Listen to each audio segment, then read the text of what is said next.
kabalo na. Opo. Kaso, kami iginalalaki na badil sa ito. Matakong. Opo. Kaya mahirap manangkali. Mga igin ko na. Adi si Salvi. Opo. Namuyan iging kong burang. Sumunod si Francis. Oo. Sumunod si Usi. Si Usin. Ako na limang, uno maigin. Si Francis. Yung soltero. Ah, hindi mahirap ako adi. Tuwa. Adi balo na nangikot naman. Ba't magpakatapos adi mga igin? Guys, umiiyak po si nanay dahil sa gawa ng sa kahirapan ng sa buhay. Ang kanyang mga apo napakarami. Ang kanyang apo napakarami kung pwede naman po kasi 'di ba Puro may mga tulong naman babae. yung mga ang ating gobyerno, ang ating gobyerno, lokal na gobyerno, yung mga maraming ano Di di, nakababayad. saka yung mga anak niya mayroong hindi daw kapansanan at hindi nakakita. Kung sino naman po yung mabutihing loob dyan na pwedeng nais tumulong sa pamilyang ito kasi maraming bata daw na pinagpapaaral ngunit alam mo naman ang buhay ngayon, mahirap yung hanap buhay. Bigyan ng sapat na pang tuition dahil walang hanap buhay na matino. Ang kanyang nanay ay biyuda na. Biyuda Walang na, naghahanap buhay. walang naghahanap buhay. Kung pwede naman po yung mga malalawak ang loob na pwedeng nais tumulong sa pamilyang ito, paki-chat na lang po ako sa aking o i-comment na lang ako dito para mapaiabot ko sa kanila. At kung para pag-usapan natin kung saan ninyo pwedeng ipadala or para makatulong sa pamilyang ito. Ragon nga maganda niyan, maipaabot sa Pangulo na siya magbibigay ng pera. Meron lang bibigyan, meron hindi. Unpirma na. Actually guys, di ko naman alam po kung talagang mamimigay si Presidente Bongbong Marcos na sa halagang 2,000 cash. Ngayon lang po ako napadaan dito na nalaman kung mayroon balitang ganyan, 2,000 cash ang ibibigay ng ating butihing Presidente Bongbong Marcos.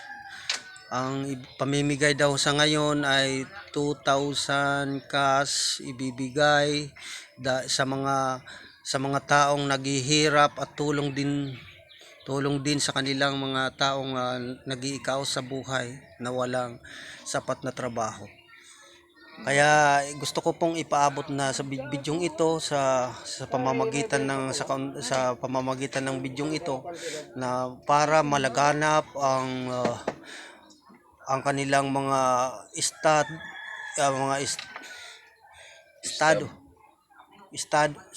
sa buhay, sa kanilang paghihirap sa buhay.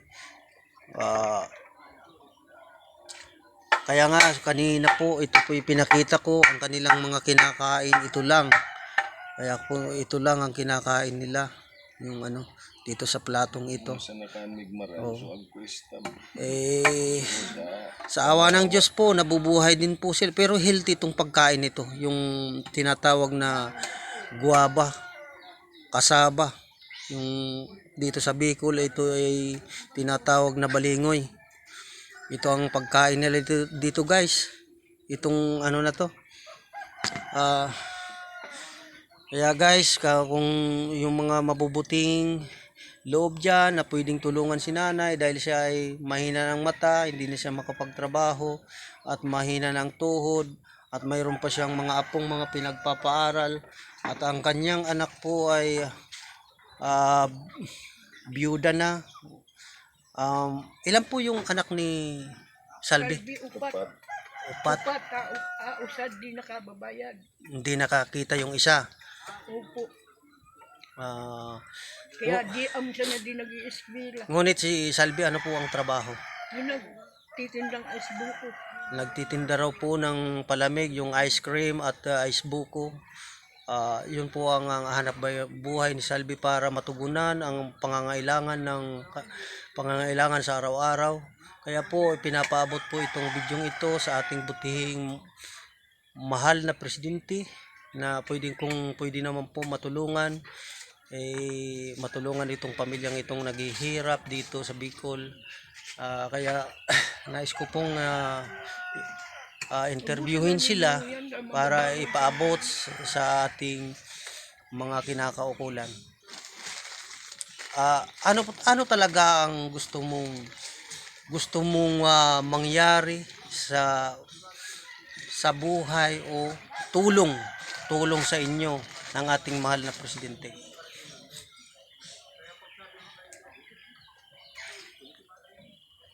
Yun lang po yung gusto mong ipaabot. Sabihan mo ni may bilin, sana nga tig mabiyayaan man kami kung matuod na nananaw sa tigdo 2,000. Loya man ka din magpispaliwanan. At Nakangiti na siya guys. Siguro nararamdaman niyang mabibigyan din siya ng ayuda ng ating gobyerno. di mo man pinapahayag. Salamat guys. Gusto ko man yan tiga maka-tikim ka. Uwa, kaya At dapat ang kanya daw yung kami sa staff. mata ay mahina ang kanyang paningin. Pero itong pagkain ito, yung balingoy na ito, talagang masarap to. Ito yung ginagawa guys yung ginagawang pansit.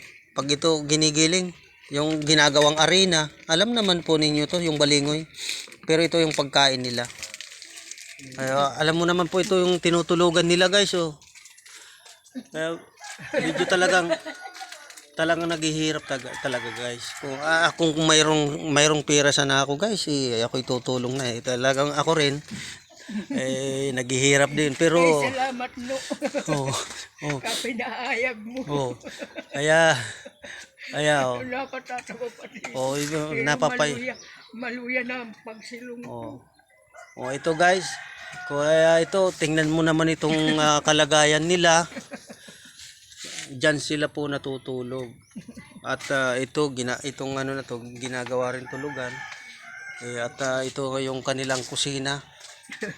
Yan ang kusina nila. Yan ito lang. Kaya pinagsasaingan. Kaya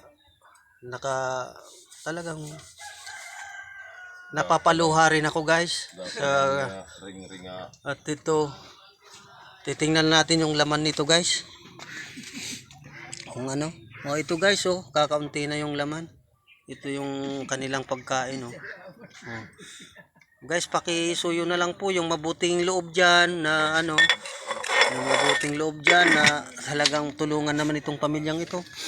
Dahil grabe guys yung kanilang paghihirap. Minsan lang daw sila maka ng bigas guys. Kaya minsan na lang kamong makatikim ng kanin. Minsan lang makatikim ng kanin. Ang puro na lang daw. Pero alam mo, healthy talaga to. Healthy naman yung pagkain na to.